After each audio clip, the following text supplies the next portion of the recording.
Welcome to the HRchat Show, one of the world's most downloaded and shared podcasts designed for HR pros, talent execs, tech enthusiasts, and business leaders. For hundreds more episodes and what's new in the world of work, subscribe to the show, follow us on social media, and visit HRgazette.com. Welcome to another episode of the HR Chat Show. Hello, listeners. This is your host today, Bill Banham.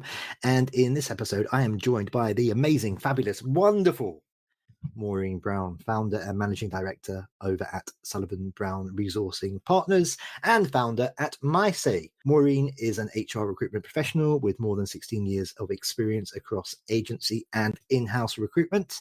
In 2013, Maureen set up Sullivan Brown Resourcing Partners, specializing in HR appointments across the Northeast, Cumbria and Northwest of beautiful England, offering interim, temporary and permanent recruitment solutions.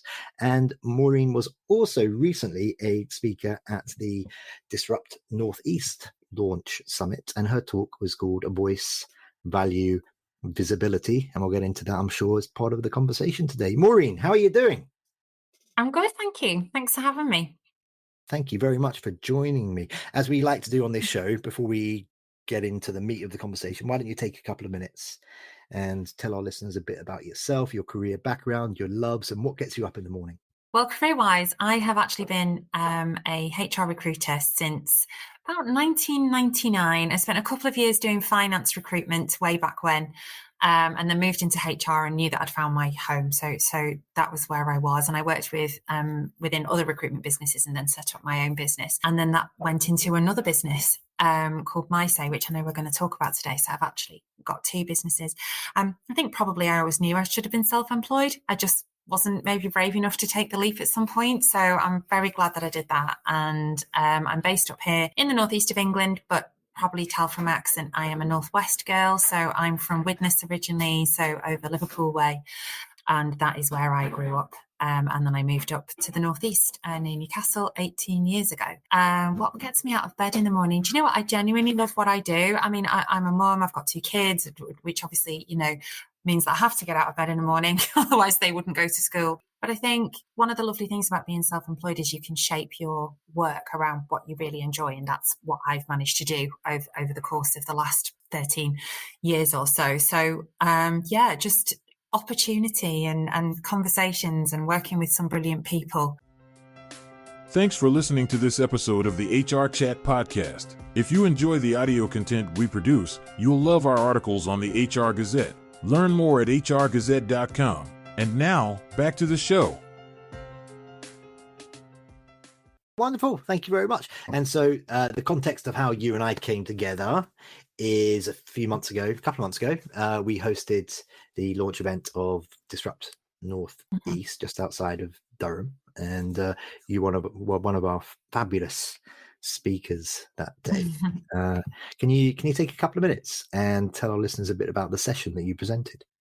First of all, it was totally nerve-wracking. I've got to say, thanks for having me, but oh my goodness, what a challenge for me to be succinct and stick to the time limit. So that was interesting. I've never done anything like that before. But yeah, I spoke about voice and visibility and value, and also advocacy, the power of employee advocacy.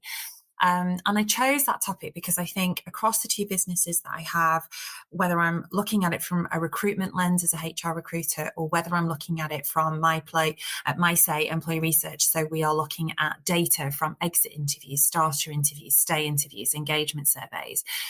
One of the things that I see as being common across all of that is that companies are not necessarily understanding how to encompass the power of employee voice. They do engagement surveys, but they're not necessarily having a listening strategy. They have an engagement strategy, but the power of listening and the power of voice and promoting employee voice is something that I just think a lot of companies still aren't good at, and actually listening to that feedback, but then utilizing it in a way that can influence recruitment strategy and people's onboarding journey and the decisions that they make, the very complex decisions that they make to join or leave a business. So for me, that all comes together perfectly, but it's something that organizations seem to really struggle with. So that's why I wanted to talk about that, because I'm on a bit of a crusade, Bill, to be honest, to really promote the power of employee voice, but done in a way that businesses are really getting some useful insight, some actionable insight that they can go away and do something with. And I also believe that if you promote employee voice and you truly understand how your employees are experiencing their lifetime, their work life with you, whether that's when they're starting or leaving or throughout their career, if you can focus on employee advocacy as a measure of success and how good you are as an employer, that will do all of your work for you when it comes to your employer brand. There's so much effort goes into creating great websites or refer a friend schemes people still ask me about. And I just think there's nothing more powerful than genuine advocacy. So yeah, I'm on a bit of a mission to promote it both from my recruitment world and my employee voice world. I just think it's a really underutilized tool and companies need to think about things differently in that world. I agree, and I think maybe we should talk more about employee advocacy shortly. Let's just focus for the time being, though, on one of the things that you mentioned there in terms of the power of employee feedback. I talk to people a lot on this show about ways to garner useful employee feedback to shape the company culture, shape the direction, make it more attractive to future talent, etc., etc. The question often is around how can you make sure that feedback is genuine, that it's authentic, because employees are going to be concerned about saying the wrong thing and then having repercussions with that. So is that down to anonymity? Is it better that that you do know who's saying what, because then you can shape a particular department? If so, how do you ensure that the feedback is authentic and helpful? Yeah. In the main, I think our superpower at MySay is the fact that we are not you. We are independent, and we do guarantee anonymity and confidentiality. And for a lot of the work we do, particularly when we're looking at stay surveys rather than just leaver surveys, people want to have a safe space that they can share. And if they don't feel that they have that internally, the best thing you can do is give them the opportunity to speak to somebody who doesn't work there so that they can be honest. And people want to feel heard. And I think a lot of companies rely on an engagement surveys and pulse surveys, but I don't know how heard you feel when you filled in an online survey. I certainly don't feel very heard. And a lot of the work that we do, so we don't just do online surveys, we do telephone interviews and face-to-face interviews. And a lot of our time is spent actually reassuring people that their feedback is going to be genuinely anonymous and in confidence. And part of that is because some of the companies that bring us in know they have a challenge. They know that they have something that's not right and they want to understand what that is. And because they have something that's not right, they don't have that culture of psychological safety and promoting employee voice that's going to enable people to share their honest feedback. I think it's better to engage with an independent partner, because then you know that the feedback that they're giving is not being influenced by the fact that they're nervous about who they're speaking to. I think the other important side of that coin, though, is that even if they trust you as a manager, even if they trust you as a HR team, and they do give their honest feedback, it's really, really difficult for HR teams and managers to hear that without bias. So if you work in that organisation, and here's just a kind of real example that we see a lot. If you're in a HR team that's spent months on a project to really increase the employee benefits and promote those employee benefits, but all of the feedback you're hearing is, but I didn't even know what the benefits were. And that's a real example that we hear a lot. It's really hard to hear that without thinking, yes, you did. We've spent months doing this. So it's hard to hear it without bias as well. And because people are generally well-intended, if someone's had quite an extreme experience, it's also really difficult not to go down a rabbit hole with that example, rather than looking for the overall themes that are going to have the biggest impact for you. So if you're looking at something like stay interviews, where you're literally asking people, have you looked for another job in the last 6 months? Do you see yourself being here in 12 months? So you can truly understand the risk profile of key areas of your workforce. If they're looking actively for another role at the moment and they don't have full confidence and trust in you, they're not going to tell you. You're not going to get the information that you need to understand what you need to do. They're not going to tell you what frustrates them or what drove them to apply for another job. So definitely that independence. I think culture is a massive thing as well. So if you are not promoting employee voice, or people are giving feedback and not seeing action happening from it, then the chances are they will stop telling you. So it's actually really difficult to do internally, and engaging with an external partner, I think, gives people that real opportunity to be heard, and they appreciate that.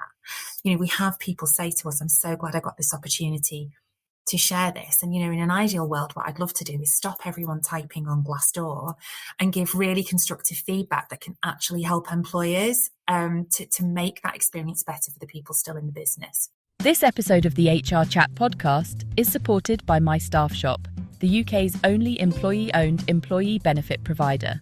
We provide a range of competitive and flexible employee benefit solutions to help you improve your employee value proposition, from exclusive deals and discounts to help your people stretch their salaries, to effective reward and recognition programs, and a comprehensive health and well-being offering. We pride ourselves on our friendly and collaborative way of working, putting the interest of our clients at the heart of everything we do. Learn more at mystaffshop.com. Thanks, and now back to the HR Chat Show. So you guys go to extra length to reassure folks that what they are sharing is in confidence, etc. Is it fair, though, to assume that the stay interviews are not going to be quite as authentic as the leaver interviews? Because, at that point, you've got nothing to lose, have you? Do you know what? No, I wouldn't say so. I think some of the most fascinating projects that we've done have been stay interview projects. And generally, people like to be honest with us during those projects because they can see there's a benefit to them to doing so. So, for example, one of the recent stay interview projects that we did was with a local authority in the run up to local elections here in the UK, if you're not listening in the UK. So these are our local councils, and that particular chief executive wanted to understand the impact that the local election results might have on the motivation and engagement of the senior leadership team. Those people were really open and honest with us because, and we see this a lot with stay interview projects. I think what employers don't always get is the fact that a lot of the people that work for you love the organisation and are really committed to the purpose, not just of the organisation, but their own purpose within their work life. And so if they feel that there are things getting in the way of that, or they're not going to be able to deliver that, they will share it because they hope that you're going to take that feedback and do something with it that's going to enable them to really feel satisfied in the work that they're doing and feel that they're delivering for their stakeholders, for their communities, for the people that are in their care, whatever it may be. So actually we find that the stay interviews, people are really, really honest with us, even though sometimes it hurts them to say it. And some of the information that comes out of that is probably the most useful insight that employers can get, but you have to create the right conditions for people to share. I'm guessing that the coaching that you and your team offer to employees as part of this process is probably quite useful when they're getting to the annual employee review stage, the conversations with the HR department and their manager, or I'd like to think most companies don't do an annual review these days, and they do more regular touch points. Yeah. But the education that you're giving them in terms of the language that they should be using, things that they should be focusing on, I'm guessing that all feeds in. Is that fair to say? Yeah, I mean, we try and stay as independent as possible. So we don't really coach. So if somebody's telling us something about their employer, we can't even really empathize and say, oh gosh, that's awful. Or, what we try and use is language like, I'm sorry you felt that way. Have you had the opportunity to share that? Rather than actually empathize with them. Because of course, just because you don't like your manager or your leadership team, it doesn't mean that they're not good managers and good leadership teams. So we try and hear the feedback and take the feedback as independently as possible without offering reinforcement, because that what they're experiencing might not be what everyone is experiencing. What I think is interesting there that you raised about the kind of coaching conversations and the one-to-ones and the feedbacks, you're right, we should all have moved away from annual reviews now. Hope we have. I don't really like the word appraisal. I'm not a fan of that. But what we see is that managers will give us feedback that they find those conversations difficult. They find them difficult to do, mainly because of content, but sometimes just because of time and the sheer volume of work that is passed to them and the pressure that's put on them. What's been interesting post-COVID is that pre-COVID, people were actually very negative about their managers when we were doing exit interviews. It was actually really extreme feedback a lot of the time. Since COVID, we've seen that shift, and we've seen people saying, no, my manager cares about me. My manager wants to do the right thing by me, but the leadership team are making it very difficult for them to do so. So this kind of negative sentiment or negative experience is no longer perceived necessarily as just a direct manager problem. It's shifted up a level. We see people crying out for one-to-ones, for regular feedback, for coaching and performance, and yet it's something that managers are quite nervous about. So in not doing it, people don't feel supported or like they're having an opportunity to share. So there's definitely some work that organisations can do about making sure that they are regular and that managers are giving the time to do them, but also that they understand that a one-to-one is not an appraisal. It's not a manager sitting there telling that person what they think of their performance. It should be a two-way conversation where people want the opportunity to say, I'm struggling with this, or I could use support on that. And if you get them right, they can make a massive difference to engagement and employee experience and advocacy. But it's definitely an area that businesses are very weak on across the board. We just see it all the time, people craving that support and not getting it. Okay, so you have whetted my appetite there. Why the shift, this post-pandemic shift from blaming having a bad relationship with your direct manager to that now being focused at the senior leadership, the C-suite, if you like? What are some of the reasons behind that? Yeah, do you know what? There are a number of reasons. In fact, there's lots of reasons. There always are, aren't there? Because it's individual across different employers. But there are some key reasons that we think sit behind this.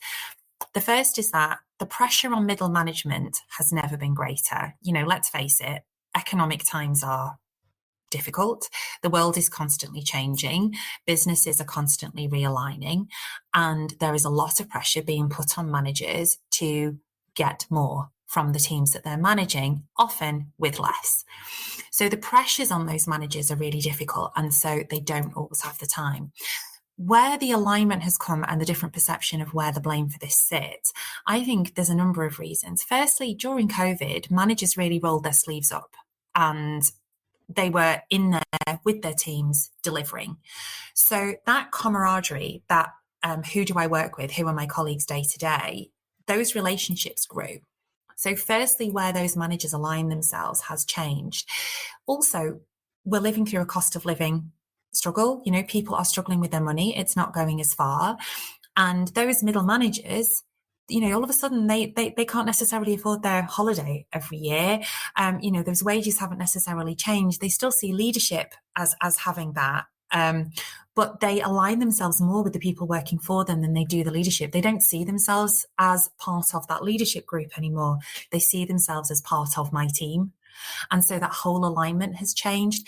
Now, there is definitely some evidence to show that in some ways it's just managers kind of passing the buck a little bit because they've got closer to their teams, and that's often an easy way out. But the other thing that we see sitting hand in hand with this is often a lack of visibility of leadership. The managers are very visible. They're sitting with their teams. The leadership scores around visibility have dropped quite significantly since COVID. So if you're not seeing the leaders, we get comments like the leadership don't understand what we do on a day-to-day. We never see them. They make life really hard for my manager, etc., etc.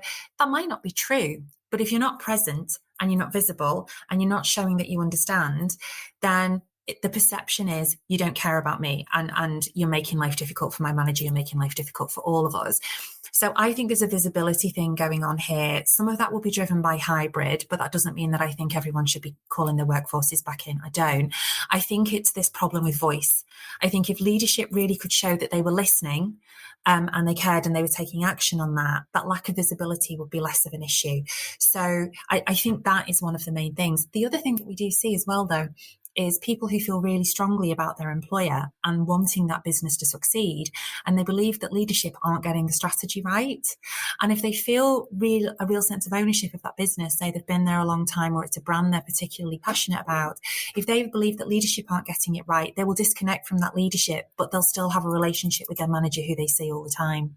So I think it's complex. I don't think it's, okay, businesses need to do this and that will change, but it's a definite change. It's a marked difference. In fact, we often see when we look at employee experience heat maps for leavers, we often see my manager sitting right at the top in terms of positive experience and leadership sitting at the bottom. So it plays out in the data and it plays out in the feedback, but it's quite a complex issue.